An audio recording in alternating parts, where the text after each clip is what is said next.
This is TV Funny Man Week here on Biography. Our look at stars who filled the small screen with big laughs. Tonight, Paul Lynde. Becoming a celebrity panelist on a television game show sometimes marks a career in decline. Not so for Paul Lynde. Paul's ability to stop any show with his deadly one-liners made him one of the hottest comics on television. He was one of the few comics who could always be relied upon for his genuine, round-the-clock, unscripted wit. But despite his manically comic public persona, life for Paul Lynde was a constant struggle to control his relentless self-doubt. Paul wanted to be famous. He didn't care how. Fortunately, he had a vehicle. He brought excitement. There are people like that. There is a charisma, terrific charisma he had. There are several approaches to the jungle. My wife and I tried them all. But we found being dropped from a plane the most satisfactory. He was one of those real pagliaccis whose comedy came out of some of his discomfort. I think there's been a slight mistake. Underneath all that humor always was a little bit of cruelty. He was hilariously funny on one drink. On two drinks, he was Joseph Mengele. When I think of you as a blood relative, I long for a transfusion. I loved most about him this marvelous humor that no one else had. It was a joy. For Paul Lynde in the Hollywood Square. And here's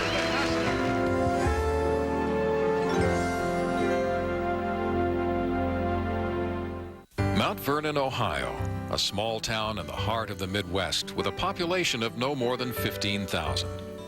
Known as the birthplace of Daniel Decatur Emmett, the composer who wrote Dixie and Old Dan Tucker. Now, it's also known as the birthplace of Paul Lynde. Paul Lynde was born in Mount Vernon on June 13, 1926. His father, Hoy Lynde, served 4 years as county sheriff, and when Paul was small, the family lived over the county jail. When Paul's father wasn't sheriff, he was a butcher with a sense of humor. Saturday mornings at the butcher shop, when someone would order a rump roast, Hoy Lynde would go into his act. He would take his arm and lay Shorty, another butcher, across the butcher block, grab a saw, and start sawing on his rump. And that would bring the house down. Paul's mother, Sylvia, was a quiet woman who doted on her children and loved to cook. Starches and fried food were her favorite menu items, and eating was the central activity of the house. They used to joke that in his family at lunch, they would always talk about what they were going to have for dinner. That was just, the food was such an important part of their whole family dynamic. Paul was the 5th of 6 children and the 3rd of 4 boys. Right from the start, Paul felt worthless. There was 4 brothers, and he always listed him as Richard the athlete, Cordy the brain, Johnny the baby, and Paul the nothing. He really felt like he was just kind of lost in his huge family. Paul may have felt that way about himself, but no one else did. His friends thought he was intelligent and entertaining. In the early years, he was smart, articulate, and very funny. When Paul was 10, his appendix ruptured. This was followed by an illness called peritonitis, and Paul was bedridden for nearly a year.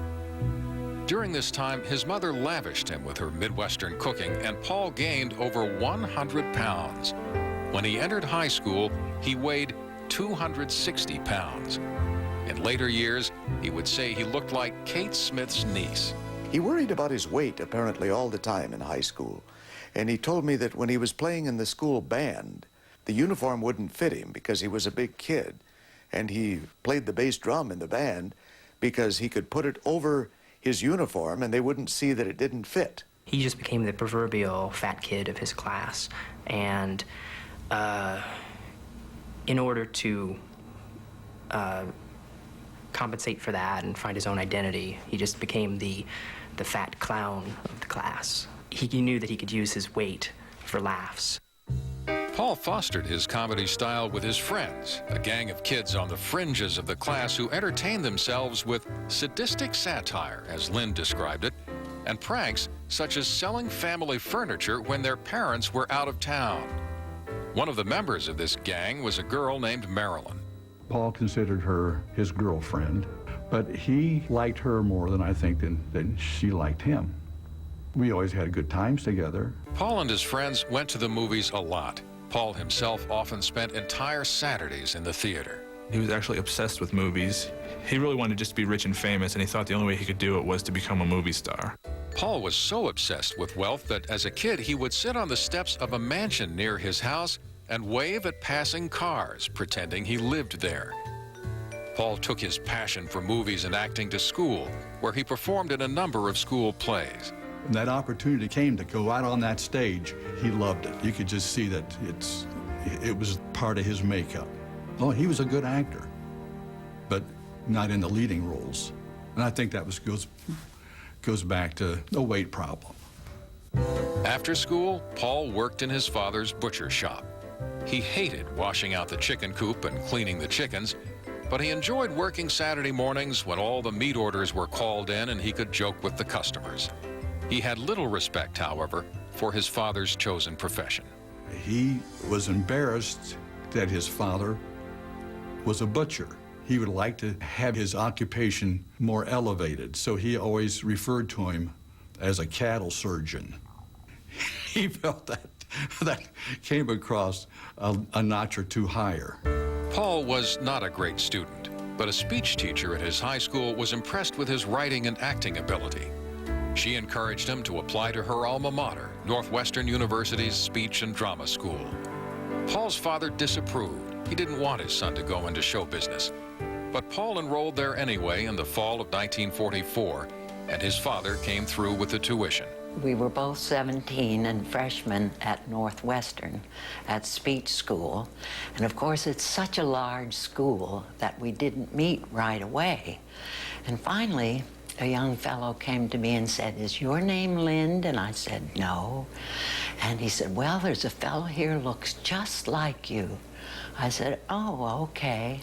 About a week later, this marvelous kind of fattish fellow came up and looked at me and said, "So you're the one." And I knew it was Paul Lynde. We both have kind of lots of teeth and sad green eyes. Paul soon became part of a close circle of friends, some of whom remained friends for life. And Paul stood out right from the start with one of his first assignments. When you start Northwestern, you take Introduction to Oral Interpretation with Dr. Charlotte Lee. And this 17-year-old, Mount Vernon, Ohio, he gets up and starts out with this, forgive me for being out of breath, but I just spoke in a high school on the other side of town. And speaking in 3 high schools in one day does wind a fellow. And then he took off from there. You know, speaking of 3 or 4 different high schools in one evening does wind a fella. But I'd be willing to give my last breath if I thought I could impress upon you the importance of my subject. Now, I don't suppose there's a kid in this room that doesn't know I'm speaking on sexual relations and has come with the idea of getting a kick out of what I'm going to say. Well, I want those smart alecks to leave right now. Dr. Lee was catatonic. She just, she thought, what is this? Well, by then the class was screaming with laughter, and so was she. She couldn't believe it. This was his introduction to oral interp. He did this long monologue as this employee from the State Health Agency. And his fame spread fast. He was born finished. I don't think he needed to learn anything. He had this specific individual, unique personality and a way of speaking, way of delivering a line, canted sense of humor, point of view, and it was contagious. You wanted to be with Paul. You wanted to be around Paul. Paul claimed that he was intent on becoming a serious dramatic actor, but not everyone believed it. Already, he was developing his signature style. I don't think he was ever really that serious about being a serious actor. I saw him do an acting class, a scene once with Macbeth, And he was doing it very, very well, and then he just couldn't stand it any longer, and he just had to do a side look as Paul would do with that mouth, and did one of the lines as Paul Lynde would do it, and of course destroyed the whole scene, and from then on out it was just people screaming with laughter. But that was done on purpose. Paul would try and do serious parts, but he'd just open his mouth and everyone would fall to the floor. He couldn't make them be serious. If he wasn't really serious about becoming a dramatic actor, he was still very serious about something else. He would say in our early morning speech class, he'd look over to me and say, "I'm going to be rich and famous." And we all said, "Sure, okay." Paul would not be the only one from that class to become rich and famous. Among his schoolmates those years were Charlotte Ray, Patricia Neal, and Charlton Heston, to name a few. And it was a crowd that knew they were going somewhere. No doubt. We were the cream of the crop. I mean, we were. It's not bragging, it's the truth. It's just, we weren't hopefuls. During his years at Northwestern, Paul performed in many shows and plays. He was very popular with other students, although he formed no serious relationships. It was a pattern he'd follow for years. He had no emotional attachments in school with anybody. He had very, very close friends, very dear friends.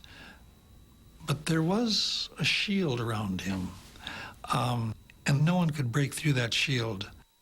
Paul did continue to speak of a girlfriend back home, but no one ever met her, and he dated no other women.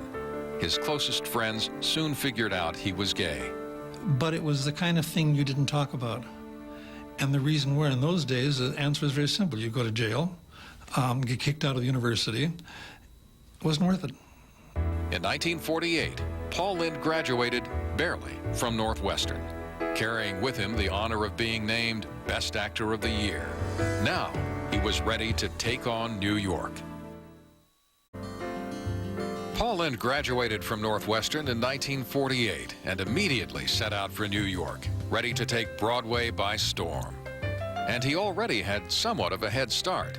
A young Broadway actress had seen him perform in one of his college shows. I went there and I was astounded at how professional it was and how good it was. And I said, my God, they're so talented. But Paul was exceptional. I mean, he was so hilarious. He was just wonderful. And I said, that guy is truly going to be a star.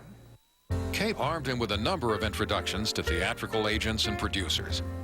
He started to make the rounds of production offices and auditions, and his father continued to send money from home. Paul's first year in New York was what he called his Playboy period because he was living off the funds of his father and not really pushing himself to look for jobs because he had this money coming in. But in February of 1949, the roof caved in, both financially and emotionally. Paul's beloved brother Corridon, a soldier who had been reported missing in action since the Battle of the Bulge in 1944, was officially pronounced dead. Then Paul's mother died a few weeks later of heart failure, reportedly from the shock of the news. 3 months after that, Cordy's body was shipped home for burial, and the day after the funeral, Paul's father died, also from heart failure. Over a few months' time, Paul was left parentless and penniless. When his father died, he came back to New York after the funeral, and he lived in some very inexpensive boarding house where Imogen Coca and Marlon Brando also had roomed at the same time. He would steal food from their refrigerator, their community refrigerator. He always talked about this as the lowest point in his life. Paul could not find any acting work, so he took odd jobs as a waiter and hotel clerk to make ends meet. He also sold his blood every 6 weeks for $5 a pint. On top of all this, Paul received news that his high school friend Marilyn was marrying someone else. He used her the rest of his life as a beard. Whenever anybody would ask, why weren't you married, or why haven't you married, he would always say that this Marilyn from his childhood broke his heart. The only positive thing to come out of this period is that Paul set his mind to losing weight.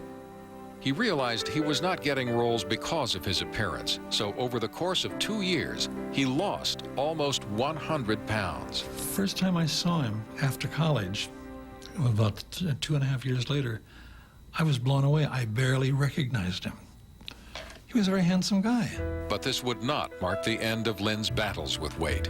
Paul had to struggle with diets for the rest of his life to keep himself trim. Paul Lynde and I have gained and lost 2,000 pounds in our lifetime. Frightening. I hate people that can eat anything they want. And he did too. We'd go to a restaurant and say, look at her stuffing her face. Well, you know, it was frightening. On Thanksgiving Day, 1950, Paul's fortunes changed. He wrote some funny material, entered an amateur stand-up comic contest at a popular New York night spot, and won. For the prize, he got a 1-week engagement at the club. This, in turn, led to a series of other nightclub dates. A year later, he got a big break when he snagged a spot in a Broadway revue, New Faces of 1952, which was later made into a film. There, he performed his now classic monologue, The Trip of the Month Club, where he played a hapless but determinedly upbeat survivor of a horrific tourist trip to Africa. The next morning was one of those mornings when you hear the screech of the orangutan, the roar of the lion, and the trees were full of beautifully colored birds and snakes. Rembrandt couldn't have captured that beauty. It was one of those mornings you feel like just running around barefoot. Well, we'd only been tramping on the trail about 4 or 5 hours, and my wife began to complain of her feet. The only shoes she had with her were those high-heeled sling pumps. Well, she just couldn't take it, so we had to leave her there out on the trail. A couple of days later, on the way back, I found this piece of her dress, along with her purse and gloves, and to this day, I don't know what happened to her. Other performers in the show included Eartha Kitt, Carol Lawrence, and Alice Ghostley. New Faces became a huge Broadway hit, and Lynde's performance was singled out as the funniest bit of the evening. In another skit, Lynde was an unreformed pickpocket. His manic, exaggerated style was becoming his trademark. Hey, something's happening to me. I'm getting so I can't pick pockets when cops are around. I was never like that, wasn't I? No, Harry, you were never like that. Tell me I was never like that. You were never like that, Harry. I was never like that. You were never like that. I was never like that. It looked like Lynde was well on his way, but it would be a long time before he saw Broadway again. Over the next 8 years, he made guest appearances on variety shows and did some radio work and summer stock theater. He also went back to his old eating habits and ballooned accordingly. By 1958, Paul was in a deep depression and not working at all. He said he was contemplating suicide. He talked about around that time that he was at this party with a bunch of his friends in New York, and he just stood up halfway through the party and said, you know, I haven't heard a word anyone said all night, and I just don't think it's fair to be doing this to you. And he left the party, and the very next day he decided he had to get some analysis. Paul saw a psychiatrist for more than a year. He later claimed she saved his life. Paul's career also took a huge leap forward. In 1960, director Gower Champion hired him to play the father of a star-struck teenager in the new Broadway musical, Bye Bye Birdie. Paul would play the same role in the successful movie version of the show 3 years later. I demand respect around here. It's my hair. Respect, you hear? Respect. I respect you, Papa. I don't want your respect. Who wants respect from a 10-year-old kid? The part was made for Paul Lynde. Nobody else played that guy. He played just kind of a common man who looked aghast at the world around him and couldn't deal with it. He just was totally helpless at all times and was very cranky about it. Bye Bye Birdie became a huge hit on Broadway and established Paul as a major comic star. It was so exciting, and he invited me to the premiere. And I had such a marvelous time. We walked into Sardi's afterwards, and everyone clapped for Paul. It was such a fine evening. I'll never forget it. For the film, only Paul and Dick Van Dyke were hired from the original Broadway cast. But Paul was not at all pleased with the Hollywood version of Bye Bye Birdie. He said it should have been called Hello, Anne Margaret. At the opening of the film, she comes out and she sings the title song, Bye Bye Birdie. And then at the tail end, they have her doing that again. So she's the last thing you remember when you go out of the theater. But that was not in the original cut of it at all. That was added later. So it became kind of an Anne Margaret movie, although everybody certainly did do well with it, including Paul. But I don't think Paul was quite the success in the movie that he had been on the stage, because part of that that salty humor that he had was diluted somewhat in the film. But Paul had bigger problems on his hands during the filming of Bye Bye Birdie than Anne Margaret's high visibility. A longtime fondness for drinking was turning into full-fledged alcoholism. One thing that we shared at the time, we talked about it many, many years later. In those days, particularly during the movie, which was about 1963 or 4, we were both sliding into alcohol addiction, and were not aware of it, as people seldom are when it's happening to them. And Paul was beginning a self-destructive pattern of turning vicious when he got drunk. There is a story that happened during Bye Bye Birdie that was only funny to me now.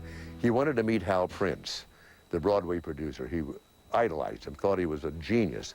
And a woman that we knew was having a party, and Hal Prince was coming, and he pleaded with her, please, let me come to your party so I can meet Hal Prince. So she did.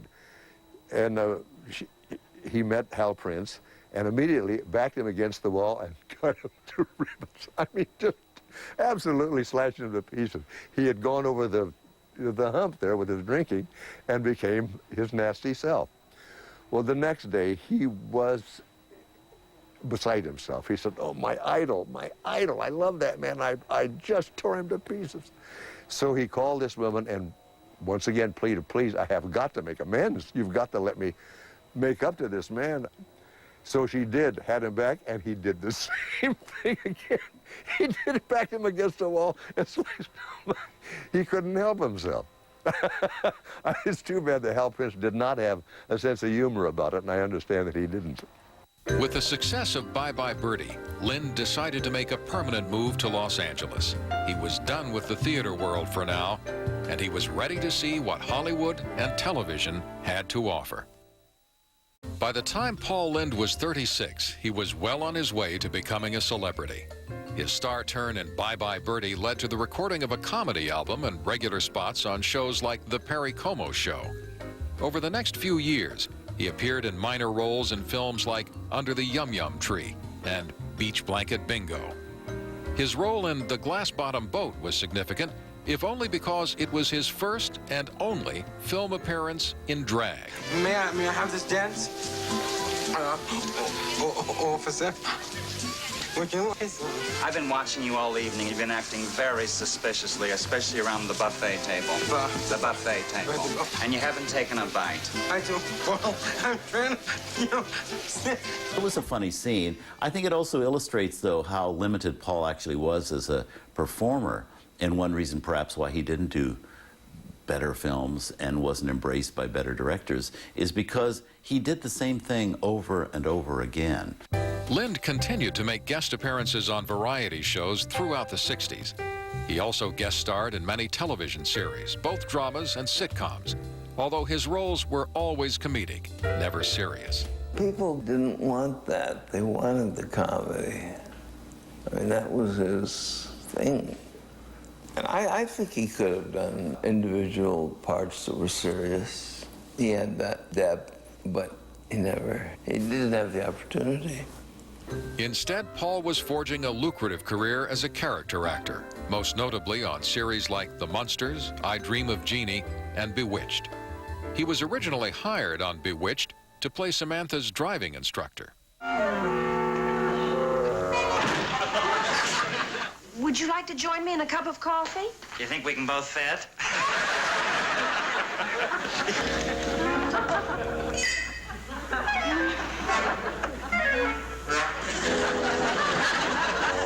Ready?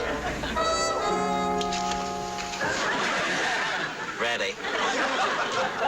How am I doing? How to phrase it tactfully. You are rotten.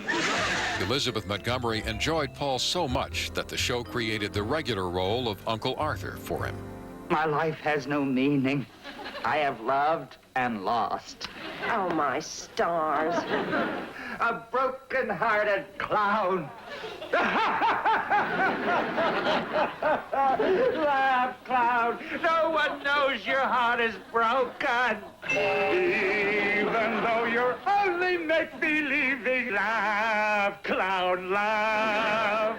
He was great in that because that was also a level that was good for him. I mean, it was not an important series. It was a entertaining series. It was very lightweight and all of that. And it was, again, something that he could kind of do, I think, with his eyes closed.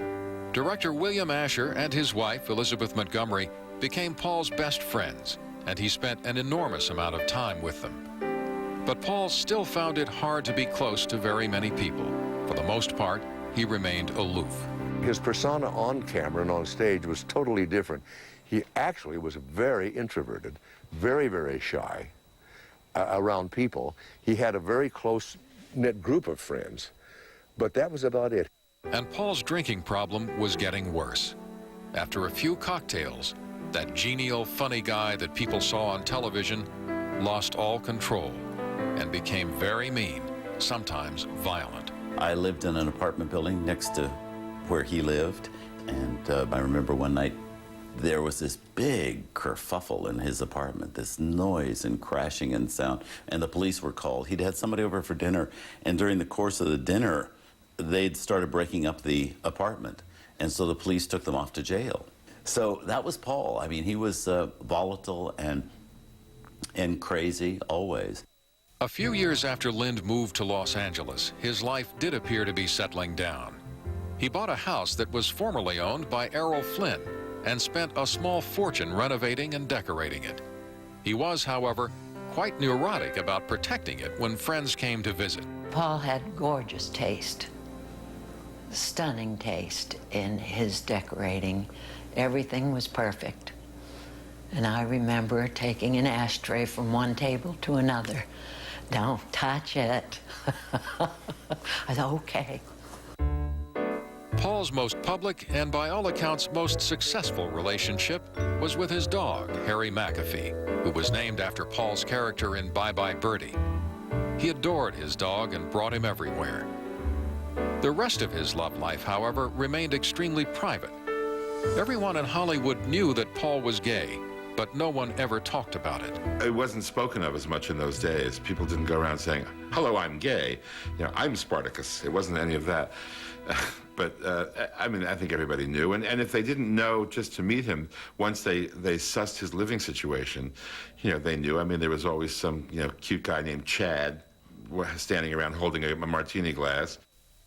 The only very public hint of Paul's backstage life occurred in 1965, when a young actor named Jim Davidson, who was staying with Paul in a hotel in San Francisco, fell to his death from the ledge of the hotel window, reportedly trying to impress Paul with a trick. What he was doing is he crawled out the window and then hung from the sill and tried to pull himself up. And he couldn't. And Paul tried to help him, but he slipped. The fact that it was with Paul was enough for most people to believe that he could have been pushed, which says a lot about how people felt about Paul and how they themselves had been treated by him. So you never really wanted to be too near an open window when you were dealing with him. By the mid-60s, Paul was enjoying great success as a guest star on many television shows. But he had dreams of becoming something more. He wanted to be the star of his own series. To that end, Lynde made 4 different sitcom pilots. None of them made it to air. Paul felt that one of them, a Victorian detective spoof, was some of his best work. A puzzle is a puzzle, Major Dobbs, be it the theft of the Magna Carta or a piece of string. Duplicate this if you can. A perfect triple trapezoid. ABC did pick up the Sedgwick pilot, but after Jim Davidson's death and the surrounding gossip, they were too scared to put it on the air. ABC was worried about it. they were worried about Paul and what he might do. Paul was bitterly disappointed, but he soon had plenty to occupy his time. In 1966, he made his first appearance on a new television game show. It was called Hollywood Squares. He was so good in it, he became the permanent center square.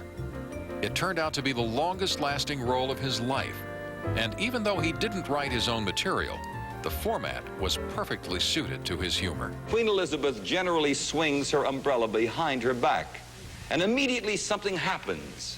What? Lord Snowden doubles up in pain. According to Fred Astaire, his mother wanted him to do it when he was 35, but he refused, and he still hasn't done it. Done what? Moved out of the house. There was a wit, it was one line, a zinger. It was one thing that summed up the situation. Twiggy reportedly added an inch to her bust line while making the boyfriend. What does that make her bust measurement now? 1. That was his whole comic thing was, I'm now going to tell you the truth in one line, and you can't fight me. And I think that people responded to that. Responded in droves, in fact. Lynde's outrageous wit attracted an army of fans and contributed to making Hollywood Squares one of the most popular and long-running game shows in television history. Paul would stay on the show for 15 years. A great amount of the success of the show was due to his participation. I mean, people looked forward to him, they loved him. They would quote his jokes the day after, the week after. You know, he received more love letters than anybody. I was pretty cute in those days. He got many more love letters than I did. People were mad for him. Ironically, Paul's biggest fans were women, middle America housewives who never seemed to notice that Lynde was a homosexual. To them, he was much like Liberace, just lovably eccentric and flamboyant, even when his humor had undeniably gay and kinky overtones. I would say, Paul, why do motorcyclists wear leather? And he says, because chiffon wrinkles. $500 in a tie game. The great writer George Bernard Shaw once wrote, "It's such a wonderful thing. What a crime to waste it on children." What is it? A whipping. Paul achieved enormous visibility and popularity through Hollywood Squares. He was finally rich and famous. But it wouldn't be long before he viewed the center square as a prison. By the time Paul Lynde entered the 70s and his 40s, he was logging over 180 hours on television each year. He had, to all appearances, achieved his dream of wealth and fame. But it didn't seem to make him happy or calm him down. We all thought that Paul's demons were something that success would cure. And once he got the house and the money and the fame, that would make him nice. But it didn't.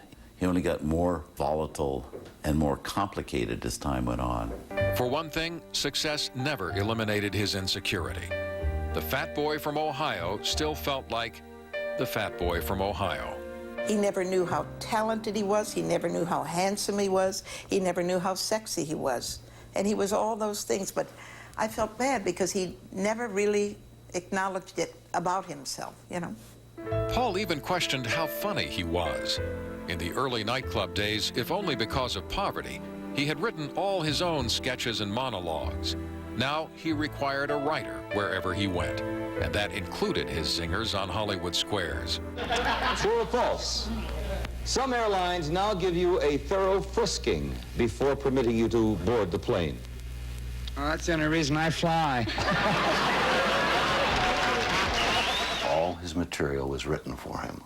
All his material was written for him. So one of the amazing things about Paul was that he was an amazingly funny guy, a terrifically witty guy, but he had no confidence in himself. He really didn't realize how funny he was. Paul was also sick of playing the center square on Hollywood Squares. He wanted to be a movie star, but Hollywood, he said, didn't see him as anyone but that man in the box, and he felt trapped. I think we all feel that way. I felt trapped also. I'm a musical comedy performer, and all of a sudden I'm a game show host. He's done theater, he'd done a thing, and all of a sudden he's on a game show. And it's not a good it has a stigma to it. He was making a fortune, and he was a hugely popular, recognizable personality, but he was not the center of anything except Hollywood Squares, and I think he felt that was a cheap thing to be the center of.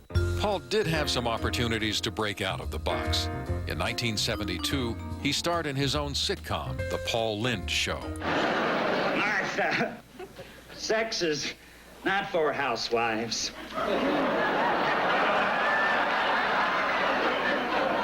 I've noticed that lately.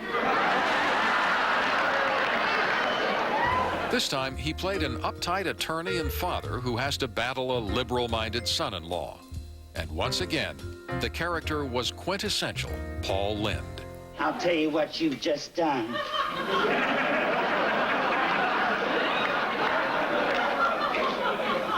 In less than a minute, all by yourself. You cost me a bonus that JJ is in his office signing at this moment. You stole it from under my nose. Dad? Never creep up on Daddy like that when he's medicating. The show only lasted one season. Although the ratings weren't bad, they weren't great either, and the network decided not to renew it.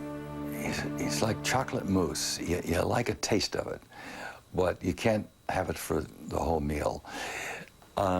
He's a second banana. He was not the star.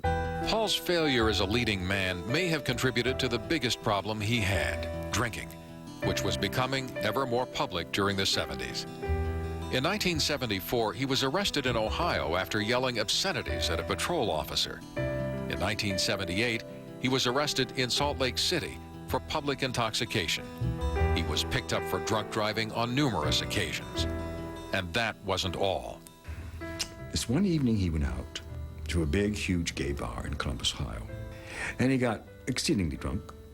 And he was dancing on the dance floor. And someone came over and insulted him terribly.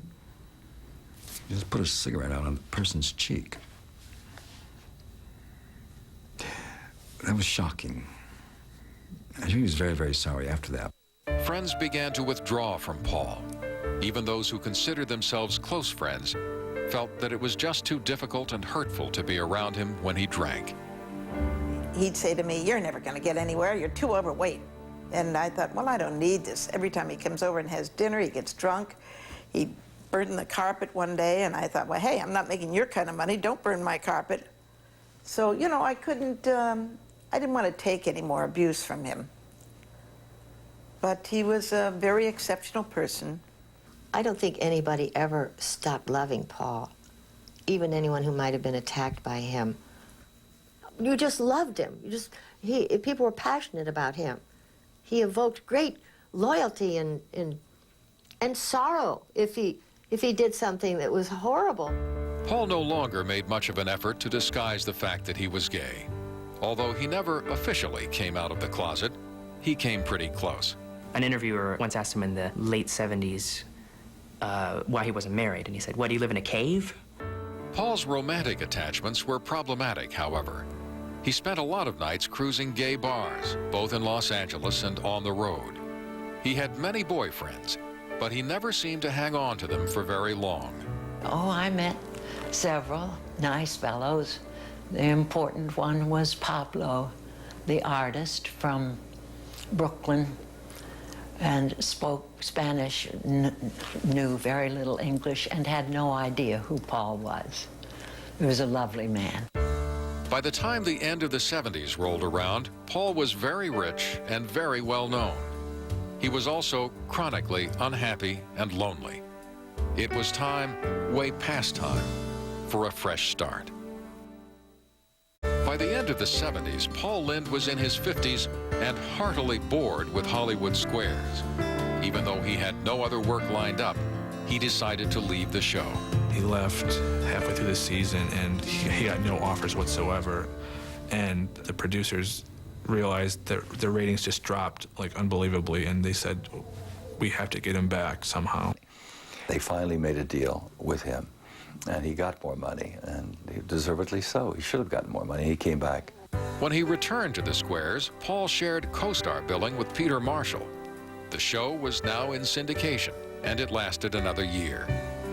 And in 1979, Paul made what would be his final appearance in a movie.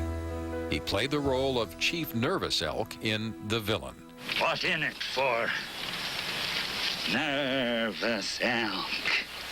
Scalps. Scalps? Come now, Ninny Sticker Johns. Cactus Jack. Cactus Jack Slade. Whatever. Once again, Paul Lynde was playing Paul Lynde. Paul was now living in a new home. His beloved dog, Harry McAfee, died in 1977. Paul couldn't stand to live in the Errol Flynn house without him, so he bought a house in Beverly Hills.